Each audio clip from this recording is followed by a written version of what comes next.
എന്തോ ആനയെ കാണുമ്പോൾ എന്തത്ര ഇഷ്ടം. അതെന്താണെന്ന് അല്ല അത് പിന്നെ എല്ലാവർക്കും ഒരു അട്രാക്ഷൻ. പേടിയുള്ളവരുണ്ട് ആന കണ്ട. ചുമ്മാ മനസ്സുകൊണ്ട് എന്നാ പിന്നെ ആനക്കാരനായേക്കാം അങ്ങനെ ആഗ്രഹിച്ചല്ലേ. അല്ല എന്റെ പെരുമ്പാവൂർ അമ്പലത്തിൽ അന്നത്തെ കാലത്ത് വരുന്ന എനിക്ക് ഇഷ്ടപ്പെട്ട ആനകളുണ്ടായിരുന്നു. ഇത് ചിലപ്പോൾ ആനപ്രേമികളായിട്ടുള്ള ആൾക്കാർക്ക് അറിയുണ്ടാവും. പഴയ ഷേണായിയുടെ മുണ്ടുവാലിൽ ആന ഉണ്ടായിരുന്നു, ഒരു വാലുമുറിഞ്ഞ ആന. അത് പിന്നെ പെരുമ്പാവൂർ ഗോപാലൻ, പിന്നെ മഴുവന്നൂർ വാരരാന, പിന്നെ സൗത്ത് ഇന്ത്യൻ ജലാലിൻ്റെ ആന. അങ്ങനത്തുള്ള ആനകളൊക്കെ എനിക്ക് ഭയങ്കര കുട്ടിക്കാലത്ത്. പിന്നെ കോടനാട് രവി, താപ്പാനയായിരുന്ന രവി, ഈ ആനകളൊക്കെയാണ് നമ്മുടെ ക്ഷേത്രത്തിൽ എഴുന്നള്ളിക്കാൻ വരിക. അപ്പൊ ഇതിന്റെയൊക്കെ പുറകെ അടുത്ത സ്ഥലത്തേക്ക് ഒരു 7 കിലോമീറ്റർ നടക്കുമ്പോൾ അതിന്റെ പുറകെ പോകും. നോക്കൂ, അപ്പൊ ആ പാപ്പാന വലിയ കോരി ചിലപ്പോൾ കയ്യിലേക്ക് തരും.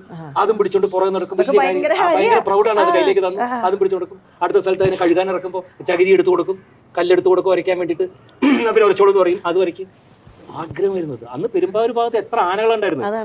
കാരണം ഒരുപാട് ഈ തടിമില്ലുകൾ, സ്വാമിൽസ് ഏറ്റവും കൂടുതൽ. ആനകളെ കണ്ട് ചില ആൾക്കാർക്ക് ഉണ്ടോ ആനയുടെ നഖം കൊണ്ട് മനസ്സിലാക്കാൻ പറ്റും ഇന്ന ആളുടെ നഖം, അങ്ങനെയൊക്കെ നഖം കൊണ്ടൊന്നും മനസ്സിലാക്കാൻ പറ്റില്ല. ആളെ കണ്ടാ അറിയാം. പിന്നെ ഓരോ ആനയ്ക്ക് ഓരോ മുഖച്ഛായ ഉണ്ട്.